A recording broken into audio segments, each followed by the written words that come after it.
You are tuned in to the State of Cannabis News Hour, where industry leaders, regulators, and lovers of cannabis gather collectively to move policy forward in an inclusive and sustainable way. Professionals and canna-curious alike can tune in to hear leading cannabis experts share and discuss headlines, critical industry issues, social topics, and more. The State of Cannabis News Hour, your daily dose. The following segment is from the State of Cannabis News Hour, January 4th, 2021. Yeah.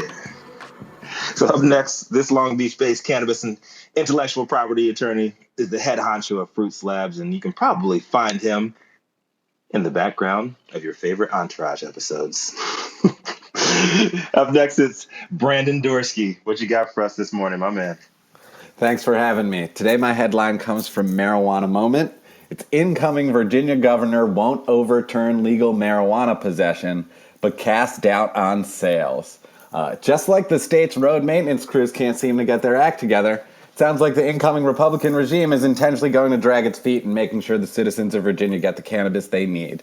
Incoming Republican Governor Glenn Youngkin claims there is, quote, still work to be done before he gets behind Virginia's pending cannabis marketplace.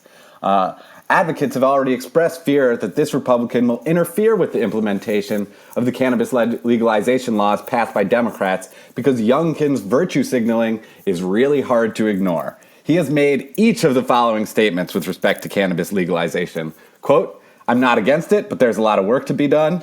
Quote, concerns expressed by law enforcement and how the gap in laws can actually be enforced.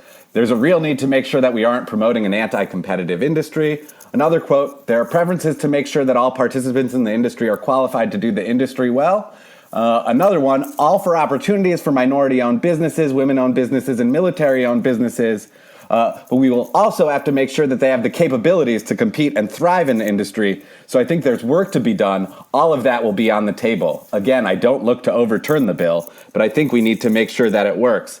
And last but not least, Youngkin said in April that he's, quote, never met anybody who habitually used marijuana and was successful. And in May, he said legalization was, quote, another problem that's going to be dumped at my feet. Legalization in Virginia passed along party lines last year without a single Republican voting in favor of the proposal on the floor of the Senate or Assembly. Both chambers were controlled by Democrats at the time. That is no longer the case. Some GOP legislators have given assurances they will not block sales, but Republican House Speakers Todd Gilbert and Glenn Davis have said the current system is not tenable. Gilbert has said specifically, quote, Democrats didn't do legalization the right way. And, quote, we've been left with that live grenade kind of rolling around, and we need to fix it, or else all we have is a black market. Virginia Legislature's Marijuana Oversight Panel met in late 2021 and voted to expedite the timeline for launching retail sales by a year, but Youngkin is already resisting that suggestion too, since sales are currently set to begin in 2024. Unfortunately for Virginians, the legislation that passed included a reenactment clause that requires legislators to hold another vote on the legalization proposal concerning commercial sales during this year's session in a now divided government. Low-level possession and home cultivation already became legal last summer and are luckily not subject to the reenactment provisions, but we may not see a marketplace emerge there for quite some time, given Youngkin's virtuous signaling. This is Brandon Dorsky reporting for the State of Cannabis. I was trying to do a dog whistle sound effect, but I couldn't hear it. I see what you did there, Susan. That was good. That was good. So are you saying who let the dogs out, Susan? No, I'm saying this guy is a scumbag. Do you have a reefer magnus sound effect, Susan? Yeah, I mean, I would not listen to everything. I would not take that much stock in everything that Marijuana Moment is frankly putting out. All they're putting out is some conjecture. Glenn Youngkin is a businessman, so I do not see him completely holding back legalization in Virginia. There will be sales. It may not be in the form that people wanted. There may not be social equity. There's going to be a whole lot of shit changing because the Republicans now have control. This is why Dems, when you have the power to get shit done, if you want it done, you got to do it when you can. Because when Republicans show up, they're going to make marijuana laws what they want them to be. And we need to remember this. This is Gretchen for State of Kansas News Hour. Gretchen, I could not agree with you more on this. And that is one of the reasons that none of my stories are ever stories out of Marijuana Moment.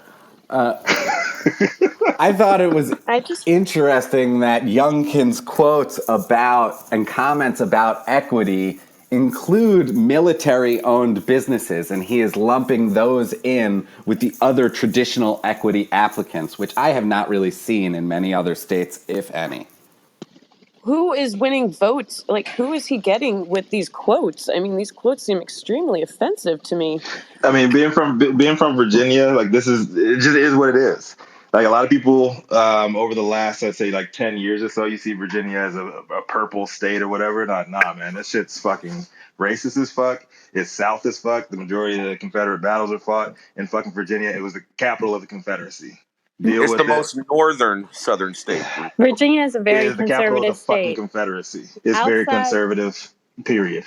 Outside of the major population base that you have in Northern Virginia around D.C., it's a highly rural area. And the other next major population area would be Norfolk and Virginia Beach, which is all military, also conservative. And Youngkin's from Loudoun County, which is probably the richest conservative county in all of fucking Virginia.